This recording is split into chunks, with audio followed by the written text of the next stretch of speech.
Good morning students, Sairam. Today in English, we are just going to proceed with the next part of the poem which we have already done, that is the scaffolding. And I remember I have given you an assignment also wherein you are supposed to write a poem based on friendship.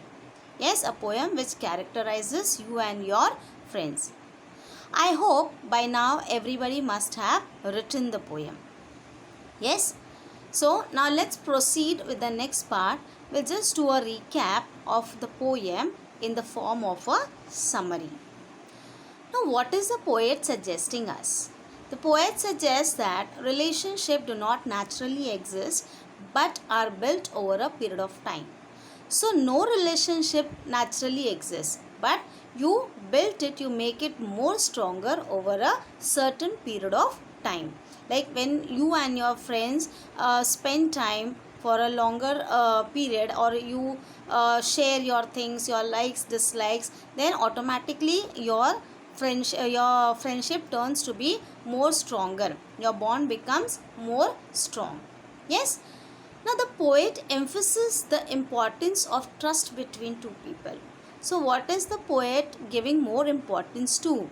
He is giving more importance to the trust between two people, which will help you to make your friendship or make your relationship more strong.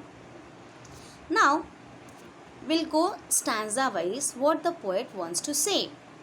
In the very first line of the poem, the poet suggests that two people who share same interest that are determined to establish friendship. So when two people have same likes and dislikes, same interest in certain things, we find that we see that our thoughts are matching, our likes and dislikes are same. So automatically that bond turns into a friendship. Yes, and it becomes more strong. Yes. The next two lines, what is the poet wants to suggest? He tells us that when mutual difficulties arise, the two people would join together to solve the problems and the relationship won't fall from it. So, whenever there are certain difficulties or whenever you are in any problem, so when those two people stand along with each other or they are together in difficult times, then it helps you to solve the problems and the relationship becomes more strong. It will not fall, it will remain forever. Because see, when good times are there, everybody is there with you. Yes, but when you are in difficulties, when you are in a problem, the person who stands beside you is said to be as your true friend. You must have heard of a proverb, a friend in need is a friend indeed. Yes, so the person who is beside you at all times, whether good or bad, so then that person is termed to be as a good or a true friend of yours. Yes. Next, the poet tells us in the next line, he says that the solid structure of friendship remains after the scaffolding is gone. Now, I have already shown you what a scaffolding is. It's a temporary structure for building a strong and permanent building. So, when that temporary structure is removed, what do we get to see? Yes, a firm building, a strong building of solid stone walls are built. Yes. So that is when this scaffoldings are removed, we get a firm or a strong structure. Yes, so in case of friendship also it is the same. As time passes, you spend time with your friends and automatically what happens? Your friendship becomes more strong. In conclusion, the poet encourages his loved ones to be brave and have trust in their relationship. So the poet is telling his loved ones that you should be brave at any circumstances. And the most important is you should have trust in your relationship. No matter what people say behind you, but if you have trust in you and your friend, then nobody can break your friendship or any relationship. What is required is loyalty and trust. Yes, so that is what the poet wants to suggest. Next, what is the poet telling? The poet believes that any misunderstanding will be cleared and all conflicts will be withstood with solid foundation of friendship. So any kind of misunderstanding between you and your friend, it should not be taken for so long that it will lead to break up your friendship. No, it should be solved by negotiations, conversations. As you know that you know the nature of your friend or any relationship, accordingly you should try to solve this problem.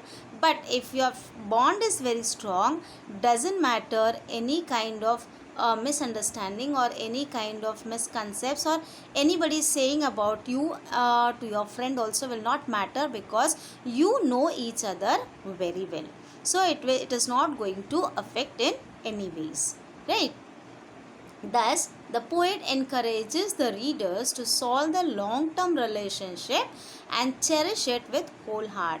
So, in short, what the poet is telling us, he is encouraging the readers in order to value our relationship so that it would long last. Okay, and we need to cherish it with our whole heart. We need to be affectionate, we need to be caring towards each other, and we should be very loyal and trustworthy. So this will help you to make your bond of relationship more stronger. Yes. Okay, so now I feel everybody by now has understood the poem. Now, in the poems, so far you must have learnt about rhyming words or rhyming pairs. Now, what are rhyming words and rhyming pairs? You find at the ending words of the of each line of the poem when they rhyme together, like fat bat, okay, long strong. So accordingly you'll find that they are rhyming. And what do we do when a question is asked, give the rhyming pairs? You write down those two words which rhyme together, match together. Yes, so accordingly you write. Now today we are going to learn another term, that is a rhyme scheme. Now what is a rhyme scheme? Rhyme scheme is the pattern of rhymes at the end of each line of a poem or song. So you'll again find it is a pattern of rhyme at the end of each line. But how do we write it? It is usually referred to by using letters to indicate which lines rhyme. So as in rhyming pairs you write down those two words, in rhyme scheme what do? We write down letters to the two lines which are rhyming. For example, letters means alphabets. Okay, I'll just show you how do we identify a rhyme scheme. Now this is your poem. Masons, when they start upon a building, are careful to test out the scaffolding. Now just look at the last words of the poem, building and scaffolding. Yes, are they rhyming? Or so accordingly, to identify a rhyme scheme, we use alphabets as I told you. So as they are rhyming, here you will be writing A and A. Yes, so these first two lines are rhyming. So we use the alphabet A over there. Then make sure the planks won't slip at busy points. Secure all ladders, tighten bolted joints. Now look at the last words, that is busy points and joints. Are they rhyming with the first two lines? No. They themselves are, the next two lines are rhyming but not the first two lines. So in that case we use another alphabet. That is, I will write here B. Okay. Then, and yet all this comes down when the job's done, showing off walls of sure and solid stone. Now here also see the last words, done and stone. They rhyme but not the first two lines. So in that case we use the next alphabet, that is C. Okay. Then, so if my dear, there sometimes seem to be old bridges breaking between you and me. Now again the next last words you see, be and me. They are rhyming but not with the first two lines. So again we use another alphabet, that is D. Yes, and then never fear, we may let the scaffolds fall. confident that we have built a wall. So again the last two words, fall and ball. They are fall and wall, sorry. So they are matching but not with the first two lines. So here I use the next alphabet, that is E. So now you can see the full poem. And what is the rhyme scheme of the poem? A, B, B, C, C, D, D, E, E. Okay. So in this way you write the rhyme scheme with alphabets. Okay. Now I'll show you how do we write the rhyme scheme. So you'll get a question. Identify the rhyme scheme of the given stanza or the given poem extract. So accordingly you have to mention the rhyme scheme. I hope you have understood by now how to identify a rhyme scheme. Now how do we write the rhyme scheme? So here you will see the rhyme scheme of the poem is A, B, B, C, C, D, D and E, E. So when you write rhyme scheme, you are supposed to write in small letters and you are not going to leave any space or give a comma in between. Yes, so this is how you write a rhyme scheme. I'll again make it clear, you are not going to leave a space in between, neither you are going to put a comma. In that case, if you identify the rhyme scheme also correctly, but if you have left a space or a comma, your full rhyme scheme is wrong. Yes, so then you have to be very careful when you write the rhyme scheme. Now so far you all have understood the poem, children, and you have also understood how to identify a rhyme scheme. We'll just do an example with the help of a poem extract. In the exam, you get a question. Read the poem extract and write the following answers. Yes, answer the following question. Answer the questions given below. So accordingly, you will find this way you may get an extract.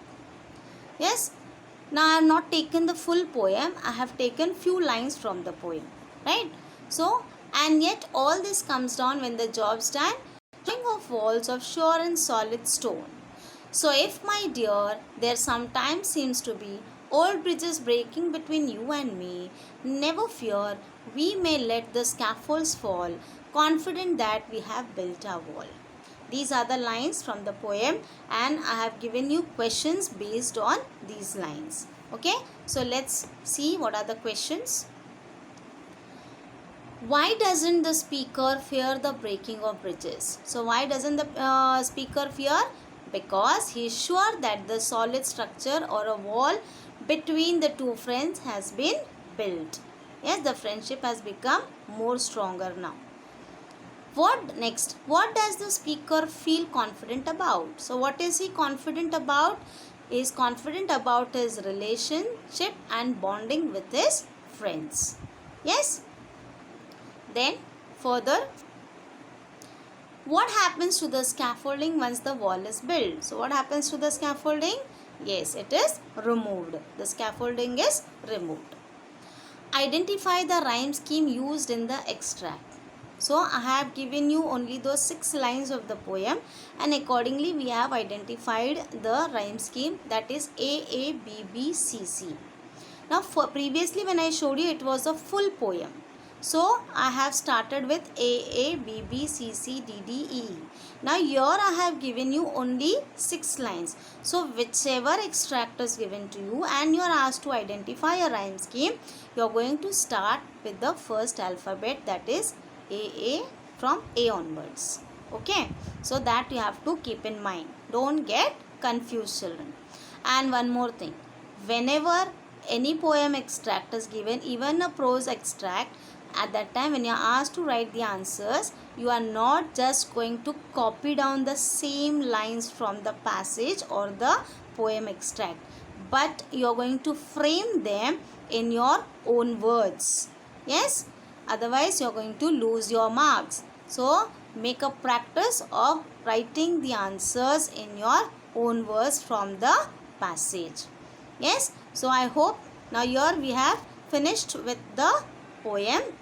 I hope everybody has understood the poem and also the rhyme scheme.